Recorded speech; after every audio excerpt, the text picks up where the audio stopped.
एक बार राजा भोज अपने प्रिय मंत्री के साथ कहीं सफर कर रहे थे। इस सफर के दौरान वे एक जंगल से गुजरे जिसके पास कई सारे खेत थे और एक खेत के पास एक किसान जमीन पर ही बिना कुछ बिछाए बड़े आराम से सो रहा था।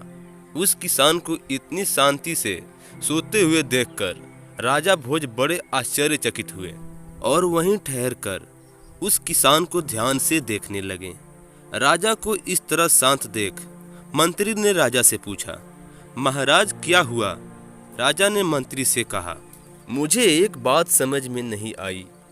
ना कोई गद्दा ना कोई बिस्तर, फिर भी वह किसान इतनी आराम से कैसे इस उबड़ खाबड़ जमीन पर सो सकता है? मंत्री थोड़ा सा मुस्कुराया और बोला, महाराज यह कमाल है परिस्थितियों का और आदतों का। मनुष्य से ज्यादा कोई कोमल नहीं है और ना ही मनुष्य से ज्यादा कोई कठोर है। परिस्थितियों के हिसाब से मनुष्य अपनी आदतें बना लेता है। मंत्री की बात राजा को ठीक से समझ में नहीं आई, इसलिए मंत्री ने कहा कि अगर ऐसा है तो किसान की परीक्षा ले लेते हैं।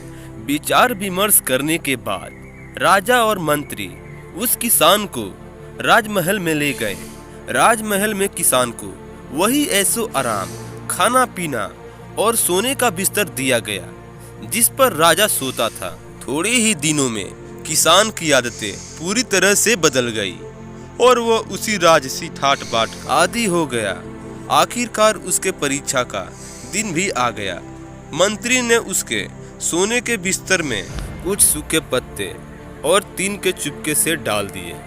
किसान जब उस बिस्तर पर सोने गया तो राजा और मंत्री चुपके से उस पर नजर रखने लगे। कुछ ही देर बाद राजा और मंत्री ने देखा कि किसान ठीक से सो नहीं पा रहा है और बार बार करवटें बदल रहा है। राजा यह देखकर फिर से हैरान था।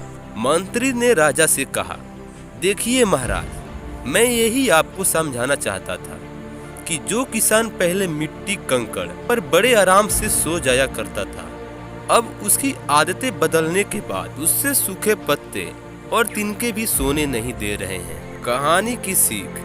दोस्तों, ये कहानी हमें एक बहुमूल्य सीख देती है कि जीवन में जो जहाँ है वहीं सुखी है। दोस्तों, आपको ये कहानी कैसी लगी कमेंट में जरूर बताएं और वीडियो अच्छी लगी तो प्लीज़ लाइक एंड सब्सक्राइब भी जरूर करें।